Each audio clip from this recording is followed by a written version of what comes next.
کہیں ہمیں نہ 50 لاکھ نوکریاں نظر آ رہی ہیں،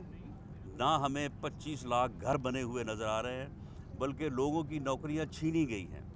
اور لوگوں کے گھر جو ہے وہ گرائے گئے ہیں، گھر توڑے گئے ہیں۔ اپنا محل جو ہے اسے تو چند لاکھ دے کے اسے تو ریگولرائز کروا لیا گیا، لیکن لوگوں کے، غریبوں کے گھر جو ہے وہ گرائے گئے۔ اور اسی طرح سے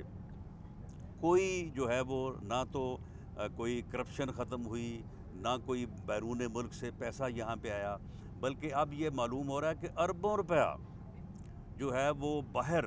جو ہے وہ پاکستان کا لٹایا گیا اپنے انتقام کی آگ بجھانے کے لیے۔ موجودہ سلیکٹڈ وزیر اعظم کے خلاف جو 23 اکاؤنٹس فارن فنڈنگ کے ہیں، ان کا فیصلہ جو ہے وہ کئی مہینوں سے نہیں، کئی سالوں سے جو ہے وہ پینڈنگ پڑا ہے، اور اسے کبھی کسی سکروٹنی کمیٹی اور کبھی کسی اور کمیٹی کے ذریعے سے مسلسل جو ہے اسے ڈیلے کیا جا رہا تھا، اور ابھی تک اس کی مکمل تفصیل جو ہے وہ نہ تو سیاسی جماعتوں کو، نہ پٹیشنرز کو، اور نہ ہی عوام کے سامنے رکھی گئی ہے۔